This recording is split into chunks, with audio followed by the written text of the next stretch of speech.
Hello and welcome to episode 26 of the Women in Manufacturing Association's Hear Her Story podcast. My name is Allison Graylis, and I am the president and founder of the Women in Manufacturing Association and Education Foundation. As your host, it is my great pleasure to introduce you to our guest for this episode, Jay Aha. Jay is the Enterprise Customer Success Manager at Rockwell Automation, where she has spent her whole career, including her internship. She's also served on our Women in Manufacturing Association board nationally, and she's also the president of the Women in Manufacturing Association Eastern Pennsylvania chapter. Please help me in welcoming Jay. Welcome, Jay. Thank you, Allison. I'm very excited to be here. We are thrilled to have you as a guest on Hear Her Story, and so enjoy getting to talk to especially people that we know pretty well and want to have the opportunity to introduce you to others who may not have had the great pleasure of meeting you yet. You've been such a great ally to WIM and thrilled to learn more about your story and journey in manufacturing. So thanks so much for being a guest. So we usually start off an episode of Hear Her Story getting to know a little bit about your background. So where you grew up, what were some of those early influences for you as a girl? And then we'll ultimately get to some conversation around your career trajectory and how you landed in manufacturing. So tell us a little bit about yourself. Yeah, so I was born in Lincoln, Nebraska. I'm the youngest of two girls. My parents were definitely my biggest influence in shaping my career and shaping who I am and how I got to be where I am. My dad is a professor, electrical engineering professor, and he got a job at Penn State when I was 12. So we moved from Nebraska to Pennsylvania. Huge culture shift from the Midwest to the very fast-paced Northeast. Was very fortunate with him being a professor at Penn State that I could leverage the tuition discount from Penn State. So I got my bachelor's degree in industrial engineering focused on the manufacturing track. I knew I wanted to do something in engineering. With my dad being an engineering professor, it was something I was always around. I got to hear the research that he was working on. I got to see the work that his grad students were helping him with. I knew I didn't want to do electrical engineering just because it was very technical, but I didn't know, admittedly, which discipline of engineering I wanted to do. So both of my parents encouraged me to look at industrial engineering because it blended a lot of the key concepts from all the different disciplines in the engineering world, but it also brought in the manufacturing, the hands-on manufacturing world that I loved at the time, and brought in some additional business acumen that would really benefit me in my future, depending on where I wanted my career to go. And growing up, I also really loved working with my hands a lot. I think I drove both of my parents crazy because I would take things apart and try to put them back together or try to make new things out of the things that were at home. So I think they really encouraged me to be more hands-on and to look at discipline or look at a career where I could be more hands-on. And industrial engineering was that right fit for me. At the time, Penn State had two tracks, one for manufacturing and one for services. And I opted for manufacturing, which was also fun because I was one of, I think, two girls in the track. So I got to really get my hands dirty with casting, welding, using CNC lathes, and just really understand how things were made and how things worked. That's how I fell into the manufacturing world as a lucrative career path. That's excellent. So obviously your father's educational connection was something that helped guide you to where you eventually ended up educationally. What were some other early influences? Were there people in your program, for example, or when you first entered Penn State that helped you select that manufacturing track or that section of engineering? I was a part of Women in Engineering, the Women in Engineering program orientation. So that was freshman orientation the weekend before school started. And I got to go and meet with professors and meet with students, current students that were mentoring others in the different engineering fields. I also lived in the engineering dorm. So one thing that a lot of people don't know about me was I'm a super nerd. I'm not athletically inclined. I was a mathlete. I was in Science Olympiad. We went to states my senior year for Science Olympiad, which was very exciting. So I knew that I wanted to live on campus just to get that college experience, but I also wanted to live with people that were in similar roles or similar fields for me to explore what I wanted to do. So I lived in the engineering house and I got to network with a lot of other students that were able to give me their perspective on what engineering was like for them and what classes were like for them. And that really did hone me back towards industrial engineering because that was part of the research, was to try to figure out. At the time, I think I wanted to build bridges. I thought civil engineering was going to be where I was going to make my home. And then I realized that building bridges was definitely cool and it's a neat role to be a part of. But I really also wanted to get dirty and get my hands, gritty. And industrial engineering was something that was relatively new to me and new, I think, to the university's program. And we had one of the top ranked programs in the country. And so I thought, let me try this, see how it works. If it doesn't work out, then I can switch. I'm still early enough that I can switch. But I did really find my home, especially with that first casting class that I took. And I think the professor that I had, Dr. Voigt, was another big influence for me, just because he wasn't afraid to let us try things and to make mistakes and learn from the mistakes that we made during class. So it didn't have to be perfect. It was just, what did we learn from that experience that we could improve upon each time? That's excellent. I love that you were a mathlete. I've never heard that phrase before. Oh, yes, absolutely. I was not a mathlete, nor was I an athlete. So I don't know what group I would fall into, but neither of those buckets. And I love that you self-admittedly call yourself a nerd. And I always call myself just that I'd been quirky, which I think is kind of near friend of the attribute of being a nerd as well. I think they're both very similar.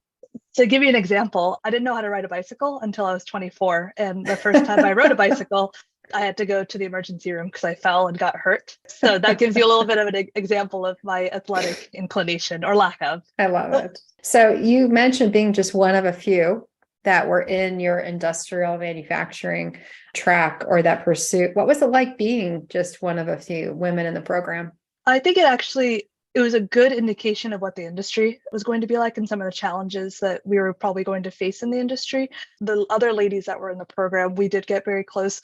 The guys that were in our program were also very supportive. They wanted us to learn. They didn't want to have us fit into kind of those traditional roles of being the scribe or putting a paper, like just writing the paper. They did want us to really get involved and get hands-on with the project work that we were doing. So I think that the program that we had and the class that I graduated with, we were a small class, but we were very closely knit. We all graduated in December of 2013. So we were off one semester. So it was nice because we kind of got to know each other a lot better, just being a much smaller group.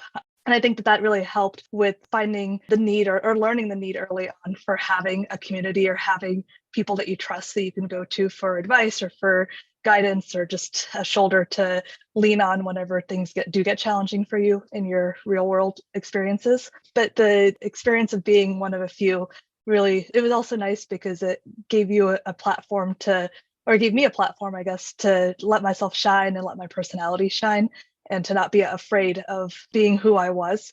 Although that was something I'll admit that early in my career with Rockwell, I don't think I learned quickly enough or that I carried from college into my career, because I do think that I allowed my personality to adapt a little too much to fit the others that were around me that maybe didn't look or act or think like me. So I know now it's been 10 years since you've been post-graduated. And I think, as I mentioned in my intro, you've spent your entire career with Rockwell since completing your educational pursuit. So how did you make your way to Rockwell? How did you find them? And what has been your experience for this last decade? Yeah, so admittedly, Rockwell actually found me at career fair. So I went to a networking reception the night before a career fair, and I admittedly was in line to talk to another company right next to the Rockwell table. And I saw that there wasn't much of a line at the Rockwell table to talk to the recruiters. So I thought, let me get out of this line because I want to talk to someone. I don't want to waste 2 hours here at the networking reception. Let me see what Rockwell's about. I don't know anything about them. I've never heard them or heard of them before. So let me take a chance and just put myself out there and see what else is out there. And the recruiters, they spoke very highly of the organization. They spoke very highly of the reputation and the recognition that Rockwell has in the industry. And so I had to admit to them that this was my first time even hearing about them. So I hoped that wasn't going to be held against me in an interview or the next day when I went back to the table. But I did go back and do a lot of research and came prepared with some questions. And the position that I was interviewing for, that I wanted to interview for, was sales engineering, a sales engineering intern. And that was not a role that was ever presented to me or presented in classes as like a career path or a lucrative career path. So I thought, let me take a chance and just ask them what the role's like and what their experiences are. And from how they described it, it was incredible. It was what I was looking for at the time, because I knew I wanted to be in the industry, but I didn't know what company and I didn't know what role was the right fit. And so I wanted to just try a little bit of everything, see where I could find a home, and then figure out my career path and plan from there. And so the sales role was perfect because the way they described it was every day was completely different. They got to work with a variety of different customers and a variety of different verticals in manufacturing, and they got to help them problem solve. And that checked off three things under my criteria for what I wanted to do. So was fortunate to get the internship. My very first day, I got to go to Hershey Chocolate World, and it was when they opened that make your own candy bar line.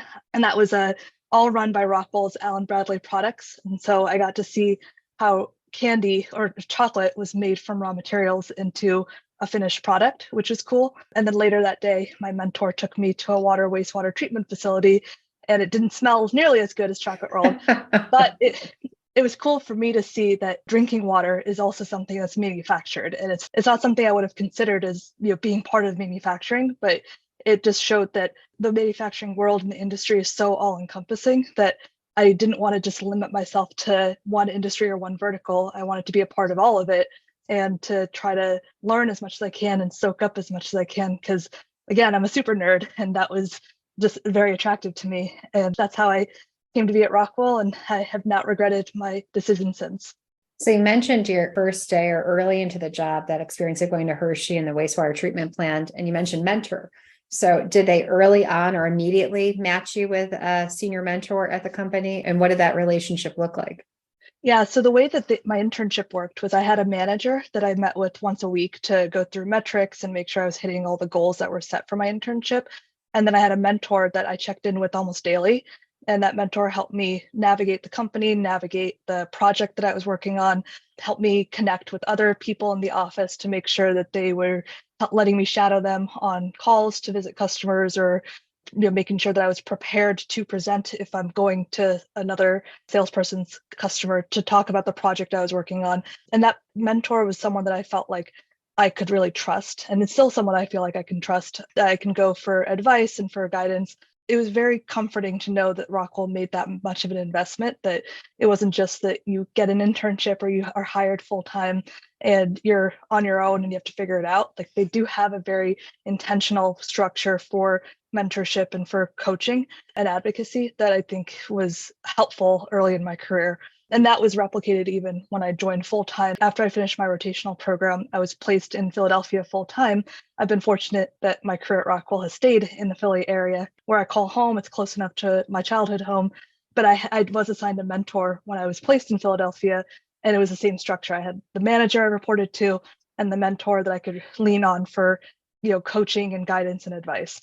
That's an excellent structure, especially for someone new to professionally working and someone new in the industry, to have not only your direct person you can go to for questions, but that external person, external from at least who's your supervisor or direct report, that you can go to for guidance, advice, resources, all of those things along the way. So you mentioned your rotational program. So you joined as an intern. And especially for those who might be listening who are new to career or looking at maybe a career in manufacturing, what was the length of that program? And is it something that when you found them at the job fair or career fair, they said, this is what this looks like, and it's a 2-year commitment? Or what was the structure? And then how does it go from the rotational program to a full-time position? To start, my internship was 12 weeks, and I felt like that was a perfect amount of time. I actually stretched it to 13 weeks because we miscounted the end date, and so I got an extra week out of it. So I got to experience Rockwell for an additional 5 days, which was great for me. And it really did solidify why I wanted to join and stay with the company full time. And at the time, the rotational program was a 6-month program. So I started 8 weeks in Milwaukee at headquarters to learn company culture, learn the structure and our go-to-market strategy and the different industries that we support, and kind of how to navigate the sales role and our partners and everything. Then we had a field assignment where we were in a sales office for 6 weeks. Now, at the time, I had no idea where my final placement was going to be. So my first assignment was Indianapolis, Indiana, which was exciting for me because I'd never been to Indiana before. So I thought, this is a great way for me to experience a different part of the country that I've never seen. So I was there for 6 weeks, and we had, similar to my internship, a focus. So I think we had hardware, a specific piece of hardware or a line of hardware that we were focused on. selling and promoting to customers and helping them find ways to be more, to optimize their processes with that hardware line. Then we were in Cleveland for 4 weeks at our technical kind of headquarters to do technical training, hands-on lab work it was intensive for 4 weeks. And then we had another rotational assignment. I was in Rochester for that second rotation, Rochester, New York. And that was more focused on service contracts and how we support post-sale. How do we support our customers and make sure that they're leveraging the entitlements that they've invested in? And then the final 3 weeks-ish was back in Milwaukee to close out the program. So all in all, that was about 6 months. And then at the end of that 6 months, I finally found out where I was being placed, which was the Philadelphia area. And the program has changed now. So now the new hires that come in know exactly where they're going to end up. So they know coming in that they're going to be placed in a certain sales office. And they do all their rotations in that sales office so they can start to build their rapport with their customer base and with their account package. And it's now a 9-month program instead of 6 months. So things have changed a lot just based on some of the feedback. There was no discussion, at least at the time when I joined, about it's a commitment for a certain period of time. We just knew that it was a 6-month commitment with the program, and then we would be placed in a field office in the US somewhere, which was scary, but also exciting. Yeah, I had a similar experience when I took my first job out of college, which I also found at a career fair.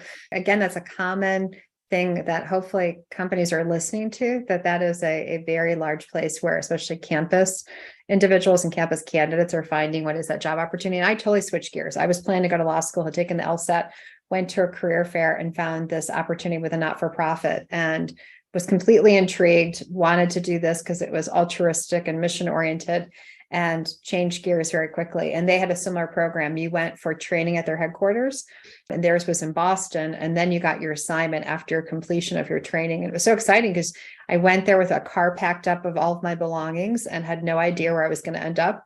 And thankfully, my assignment was in the state of Massachusetts. And my first assignment was actually Irvine, California. And I said, I have a vehicle. There's no way I can get out there. Or I'd have to do a lot of trying to figure out what to do with all these possessions. And it was just going to be logistically challenging. So I asked for their second choice for me for placement, which was in Amherst, Massachusetts. But it was such a great experience. And I think to my own kids who are now sophomore and junior in high school, and they're getting ready for college, and just how young I was at the times when we're in college and how crazy that we're making these major decisions at ages 21 and 22. And it's a lot to handle. So I think career fairs and these other opportunities where we're exposing people to things. And it's next, I think, figuring out how do you get to kids at that K through 12 to almost give them that career fair experience to say, look at these worlds of opportunities that you could tap into in manufacturing or technology, or there's so many facets, and it's figuring out how do you get that same feeling and that same exposure happening at a before stage before they get to college. Absolutely. So it's huge. I joined an apprenticeship program instead of jumping right into a job because I wanted to continue my education. In college, I completed 2 certificate programs, and that put me halfway to a degree, and I was looking for a way to finish that degree. And the apprenticeship program gave me that because they pay for my schooling while I'm also working. Sarah Langvin with Trump is one of the many successful women who have gone through a registered apprenticeship program. These programs are proven to attract and retain a strong, solid workforce. I would 100% recommend an apprenticeship program to other women. I've met so many amazing people and done so many fantastic things, and it's been very beneficial to start my career in this way. To find out how you can start a registered apprenticeship program at your company or to join a program, log on to womeninmanufacturing.org, keywords registered apprenticeship programs. So you obviously had a great career so far, and obviously you're still early career and much younger than I and many other women connected to industry. And what has your journey been like in these past 10 years? Have you had certain challenges that you've had to overcome? Have there been specific barriers that you've encountered? And, how have you overcome those things? I really wish I could say that my career has been smooth sailing and I have not had any challenges and it's been all perfect. But, that's just not realistic. One of the biggest challenges I think I faced very early in my placement in this area in sales was I was given the task of new business development in a territory that was about an hour north of where I live now. So I was told, here's a territory, here's a plot of dirt. You get 4,000 accounts. They all do less than $10,000 in business with Rockwell each year. You have to grow that business. You have to find new opportunities, grow that business. There's a ton of cold calling, a ton of, I think I got 20 no's before I got a yes to finally get in the door. So that was a huge struggle for me to be, not able to connect with customers because I was expecting that, I can go in and say I'm with Rockwell and they're going to let me in right from the get-go. So that was a huge challenge for me personally to overcome. But the other challenge, the bigger challenge, was I was the ultimate trifecta. At least that's what I called myself. I was young, I was a female, and I was a minority. And I did not look like any of my customers really. So that was a struggle for me to find a way to connect and build a rapport with these customers that I'm trying to grow business with, because what do you connect on when you have, next to nothing in common? The other challenge around that same time was my mentor. Well, both of my mentors left the company to go pursue new opportunities about 3 months into me being in the Philadelphia office. My manager was given a promotion within the company, but he moved across country. So I was kind of left alone and didn't feel like I had that support that I needed to navigate the challenge of growing business and hitting my metrics and meeting my goals, because I didn't have the support in the office. And thankfully, around the same time, Rockwell launched an employee resource group, Women in the Field. So I was able to connect with others in North America that were maybe in the same position. They were the only female or one of very few females in their office, or maybe they didn't have a physical office. And this was obviously very pre-COVID when people were working remotely. And so I was able to connect with others across the country that were able to give me that support and that mentoring and guidance that I needed early in my career. And then WIM was also there for me when I really needed a lot of help and support. So I had transitioned out of sales into a business unit role on the service contract side, so more office-based, but still working with customers. And I participated in WIM's very first management development program. And I was able to see that from that cohort, I was not it was bittersweet to see that Rockwell was not the only company facing some of the challenges of female retention. Other companies were also struggling around the same time with identifying, retaining, and recruiting female talent into a very difficult industry. So in that cohort, I was able to make some great connections, make some great friends. I got to attend my first summit, which was Hartford in 2017. And it made me really feel like WIM was the home that I finally needed, or the family that I needed to stay in the industry and to navigate a lot of the challenges that I've had in my career, because I had finally support not only internally, but also externally. And the support goes both ways, obviously. I have some great friends and some great connections that I can also provide some guidance or some perspective to. And it's even nice just to have coffee, virtually, just catch up and break up the monotony of the day-to-day with my WIM friends and my girlfriends now. So very happy and fortunate that I found WIM and that WIM was there for me when I needed them the most. I'm glad you found WIM, and we're glad to have hugely benefited from you participating and being part of our organization. So appreciate your connection to us and our organization. And unfortunately, you're not alone. With many women, when they first start out, having lots of disruptions, whether it be managers leaving or mentors leaving, which is really tough. So happy that we were able to plug in and help provide some community for you along the way. As you look to the future of your career, you obviously have a long career ahead. What are some of the things that you're most excited about personally and professionally in the coming years? I think what I'm most excited about is also, I think, going to be my next biggest challenge, or probably the biggest challenge, which is motherhood. So my husband and I are expecting our first child in just a few short weeks. We're very excited, but also nervous because we've never been parents before. I think that's going to be something that I am going to be leaning on WIM and the Moms and MFG group in particular. I'm excited that I've already signed up for the event in August. And I think that one of the things that I'm most excited for is just hearing from others and connecting with others on how to work on that new work-life balance. What does it look like to be someone that's driven in their career, but also someone that wants to manage and navigate a family life, and how to do it all gracefully and give yourself that grace and that space to say that you need help or you need support, or maybe you need to reprioritize things that maybe pre-motherhood Jay would have been driven towards. I might need to take a step back and say, okay, now Mother Jay needs to put something else or someone else now, this little baby first. So I'm excited for that, just to see how to balance all of that. We had an International Women's Day event for the Eastern PA chapter a couple weeks ago. And there was a woman there that said, she had a quote where a woman has to work as if she's not a parent and parent as if she doesn't have work.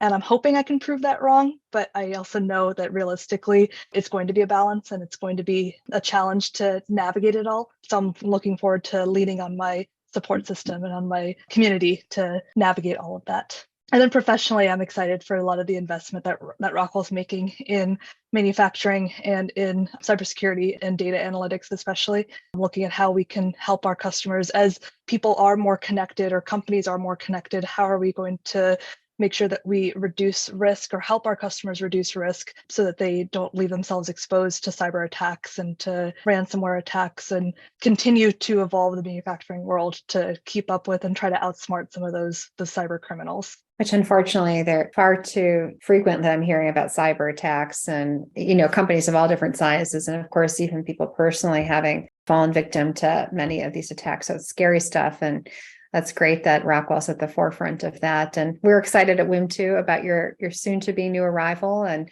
I'm thrilled and happy that you're going to participate in Moms and MFG. That's always been a personal passion for me, is having been a mom and lived through it at a time and period, which again, my kids are 17 and almost 16 here in a few weeks.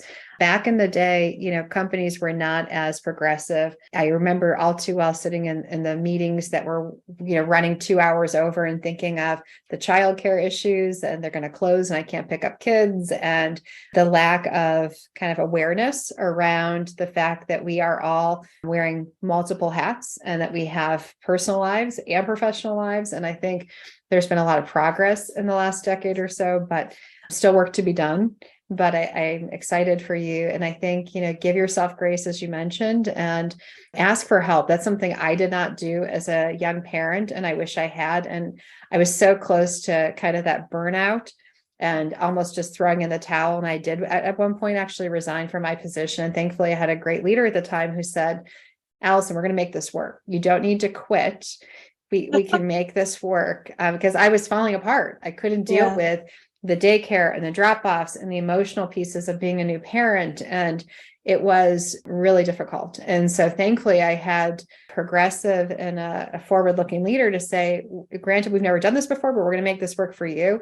Present day, that's more the norm, and it's more regular that people have, thankfully, more flexible schedules and the opportunity to stay working while they're parents. But it is tough, but it's so very rewarding. And I'm excited for you and your new addition soon. Thank you. Yeah, we're excited, and again, nervous, but excited. It's all good stuff. It's just, you might not be getting as much sleep, and you might not know your name sometimes.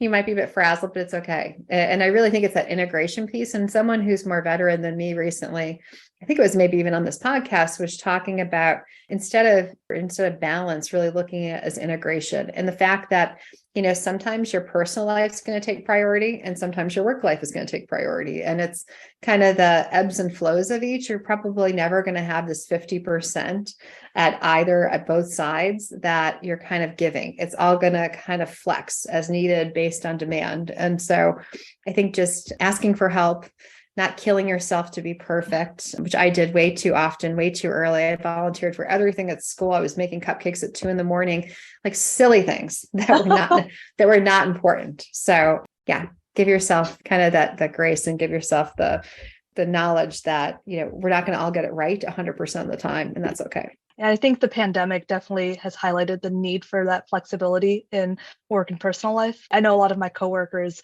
even the ones that don't have children, really benefited. Their mental health really benefited from having that flexibility and being able to adjust as they needed to.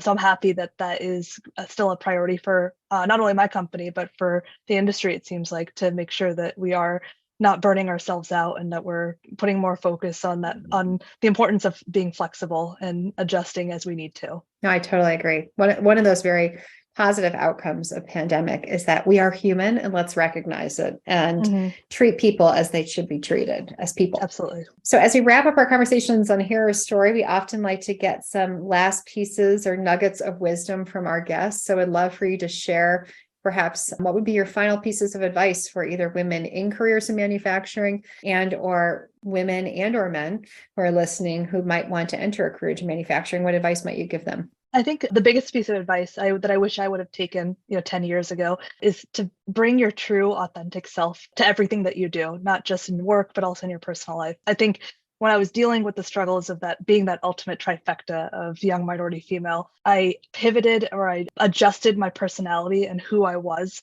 and what I outwardly showed people to fit the mold that I thought I needed to fit and the box I thought I needed to fit into. And I think that was difficult for me to then come out of that and to then show who I was, because I wasn't happy. I wasn't happy trying to fake it and trying to pretend to be someone that I wasn't.